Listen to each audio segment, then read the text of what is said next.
Kong Dan Fernandez entered the room and he asked me to sit beside him, and then Kong Abante entered the room. One of the lawyers of Police Karma stood near at my back. Kong Dan Fernandez put the paper he was holding on the table and told me, ito ang sasabihin mong statement na ito. While pointing on the paragraph on the paper, ito ang supplemental affidavit ni Colonel Garma. Sabihin mo, alam mo ang reward system. I-confirm mo lang. Like a debonair in his uniform, with his rank, lying to his teeth. Yun ang aking observation dun eh. And he delivered the statement with full of bragadasyo, so to speak. So, parang ngayon, parang nawala yung asim nung pagbibigay mo ng statement dun sa Senado, Colonel. Also in the sworn statement, Kong Dan Fernandez put the paper he was holding on the table and told me, ito ang sasabihin mo sa statement na ito. While pointing to a paragraph on the paper, ito ang second supplemental affidavit ni Colonel Garba. Sabihin mong alam mo ang reward system, i-confirm mo lang. Would this be true, Honorable Fernandez? Po ganyan ang pagkakasabi ko. A while ago, I was testifying in this honorable committee that itinuro ko po, yan, Colonel Grijaldo, ito. Yan, mapapatotohanan mo ba na totoo itong sinabi ni Colonel Garma? Sabi niya, hindi ho, wala ho. Right away. Actually, parang hindi pa nga niya nababasa, parang umihindi na po siya. So, inilipat ko sa kabila. Sabi ko, itong mga ibang nandito, yan, hindi po yan kasi andun po ako sa Davao noong 2000, wala pa ho ako dyan during that time. So, yun lang po yung mga sitwasyon na nasabi ko sa kanya about dun sa supplemental affidavit. Actually, Mr. Chairman, sa una pa lang nararamdaman ko na hindi niya po i-confirm yung mga sinabi ni Colonel Garma. Actually, hindi ko na pinursue. Basically po, yung usapan, parang naging light na lang po yung moment ng usapan. At magmamanifest po yun, yung light moment ng usapan namin. Because nung lumabas po siya, masaya siya. And we can even show yung CCTV na hawak po natin ngayon, na makikita natin that wala po sa facial expression niya na he was harassed. Comsec? Yung sinasabi ni Honorable Fernandez na video clip,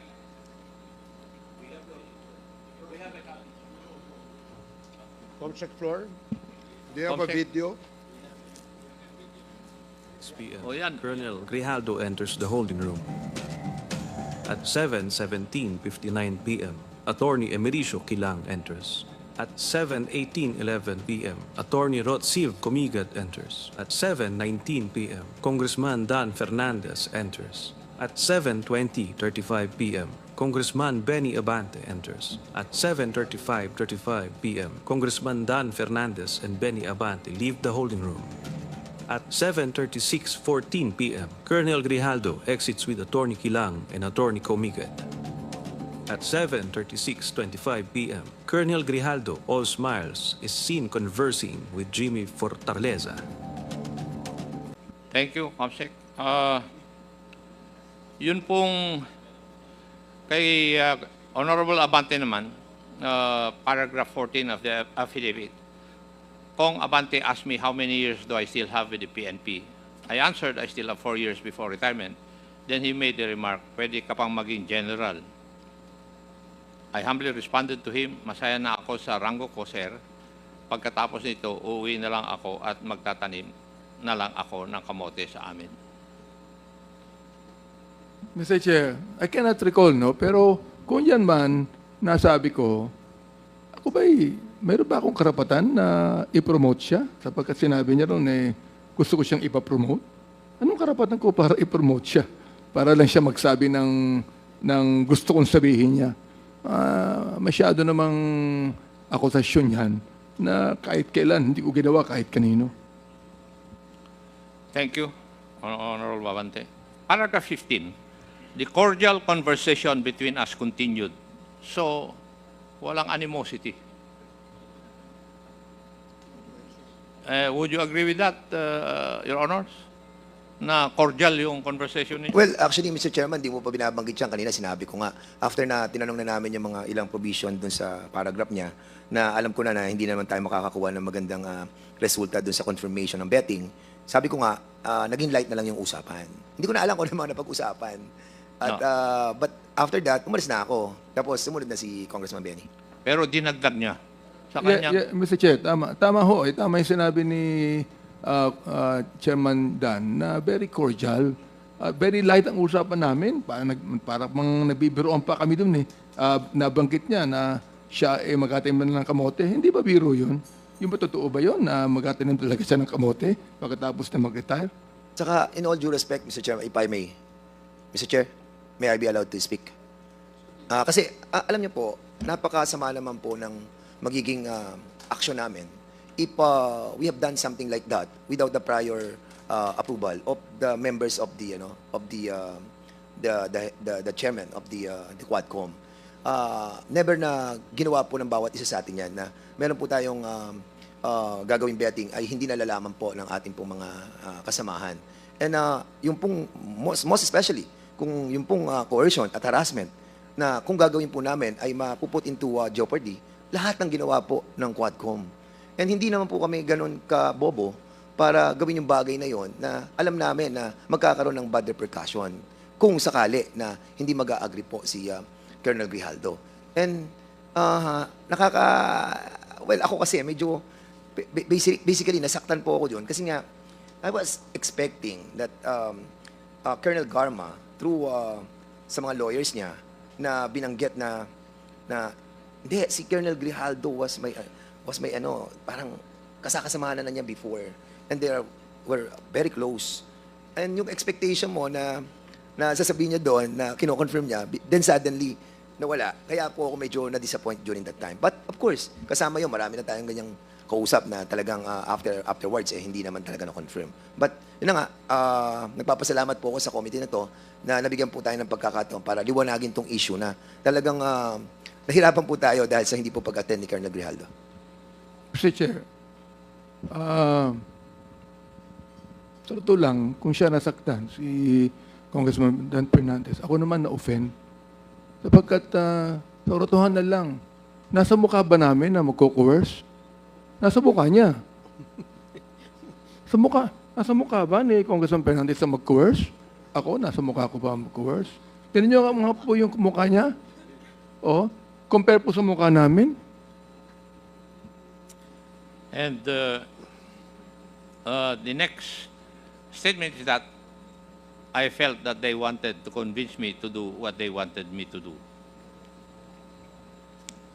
So it was the feeling of Colonel Grijaldo na kinukumbinsi niyo siya na gawin yung gusto niyong ipagawa. That was his feeling. The intention may not be that. Hindi po ba tama, Colonel Grijaldo? I-invoke mo na naman yung right mo. Tama ba yung state mo? I felt that they wanted to convince me to do what they wanted me to do. I stand by my statement, Your Honor. Sagutin mo yung tanong ko. I would like to invoke my right of Mr. Chair. information, Your Honor. May I move that we cite Colonel Grijaldo in contempt for violation of Section 11, Paragraph C, refusal to answer relevant questions? So move, Mr. Chair. Second. There is a motion to cite in contempt Colonel Grijaldo for violating Section 11, Paragraph C of our Rules of Procedure governing inquiries in aid of legislation, and it was duly seconded. Are there any objections? Hearing none, the motion is approved. You are again cited in contempt. Mr. Chairman, Is Congressman Akop done with this interpellation? Mr. Chair, my motion needs another motion from any member of this committee because we have to determine what is the duration of his penalty and where he would be incarcerated. Mr. Chair. Is there any motion? Mr. Chairman, Congressman Paduano. While the rules of the House now with regards to Section 11, citing a resource person in contempt, the detention, no? The place of detention lies with of course, the chairman of this honorable committee. May I respectfully move, Mr. Chairman, that we will transfer, in this contempt order, I move that we will detain Colonel Grijaldo at para malapit-lapit lang sa batasan at Station 6, Mr. Chairman. So move, Mr. Chairman. Are you referring to Station 6 of the Quezon City, Mr. Chairman. Dito lang yan sa batasan eh. Okay, So move, Mr. Chairman. there is a motion to transfer the detention of Colonel Grijaldo to Station 6 of the Quezon City Police Station. Are there any second? Duly seconded. Any objections? Hearing none, the motion is approved. Comsec, please coordinate with our Sergeant at Arms and inform the said office that Colonel Grijaldo will be transferred to Station 6 of Quezon City and serve his detention in that facility. Mr. Chair, Congressman Akop. since I cannot get intelligent answers from our resource person, may I just make a manifestation? The reason why I asked Attorney Conti about the canons of legal ethics, that we have in our possession a joint statement from the law office of Attorney Emerito B. Kilang, from the Kumigad law offices. And in this joint statement of the two lawyers, they debunk all the claims of Colonel Grijaldo. And lawyers are supposed to observe the canons of legal ethics, as I have stated in my interpellation of Attorney Conti. And that is the reason why I asked Attorney Conti about the canons of legal ethics. So, it is the word of Colonel Grijaldo alone versus the words of two honorable congressmen and attested to by two lawyers, the lawyers of one of our resource persons, Attorney Garma. The other manifestation I want to make, Mr. Chair, is that in 4 instances where we invited Colonel Grijaldo, he has refused to attend. Ang timing po niya ng pagka-confine niya, every time na meron tayong hearing, if you look at the calendar of events. Kaya sinasadya niya na magpa-confine para hindi siya maka-attend ng hearing. Look at the video, watch the video, it seems as an average-minded person, wala pong hindi po normal na behavior ang isang tao na he was forced to lie, he was coerced, under duress, tas lalabang with all smiles at nakangiti.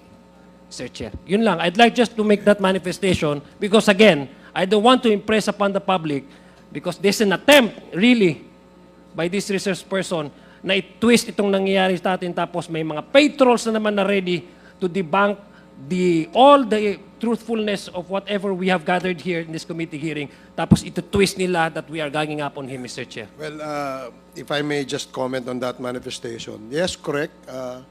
We expect that there will be trolls again prying on this particular hearing. This resource person has this penchant for playing victim. No? Yan ang ano niya, yung laging biktima siya eh.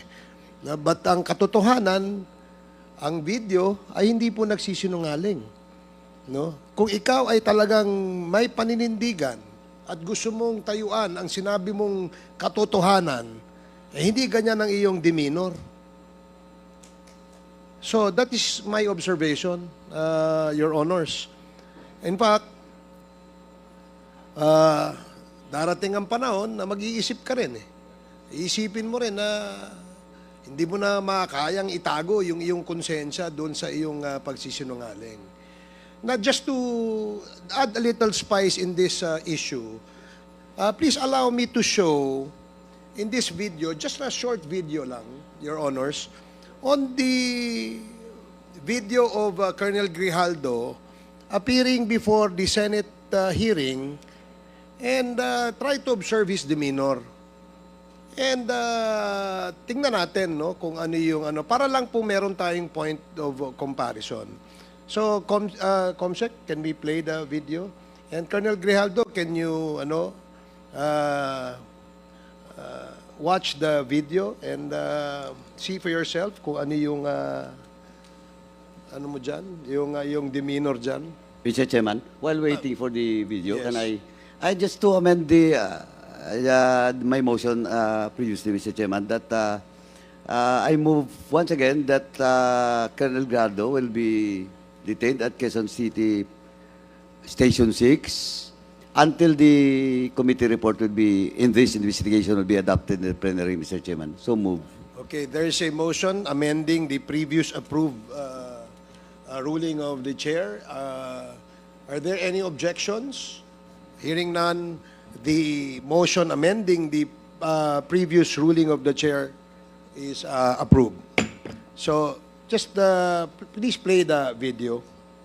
Third level officer, presently assigned a personal holding administrative unit, Camp Crame, Quezon City. After duly sworn to, under oath and in accordance with law, do hereby depose and states that I, together with other invited PNP personnel, attended joint hearing in the House of Representatives. After I answered questions related to extrajudicial killings, Kong Dan Fernandez entered the room and he asked me to sit beside him, and then Kong Abante entered the room. One of the lawyers of Police Karma stood near at my back. Kong Dan Fernandez put the paper he was holding on the table and told me, ito ang sasabihin mong statement na ito. While pointing on the paragraph on the paper, ito ang supplemental affidavit ni Colonel Garma. Sabihin mo, alam mo ang reward system. I-confirm mo lang. Kong Dan told me to read the said affidavit. However, I asked the copy of affidavit he was showing to me to read it. He did not give it to me. Then Kong Abante asked me where I serve as a chief of police, to which I answered, Mandaluyong City Police Station.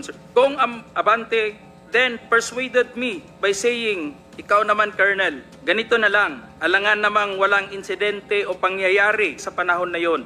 I answered, and I served as a COP in Mandaluyong during the COVID-19 pandemic, and there were less crime committed. And we did not receive any reward from anyone. However, this video Okay, salamat. So, in my observation of the video that we just showed, shows that a police officer looking like a debonair in his uniform, with his rank, lying to his teeth. Yun ang aking observation dun eh. And he delivered the statement with full of bragadasyo, so to speak. So, parang ngayon, parang nawala yung asim nung pagbibigay mo ng statement dun sa Senado, Colonel. Then, you keep on invoking your right against self-incrimination, which is a manifestation of hiding from the truth.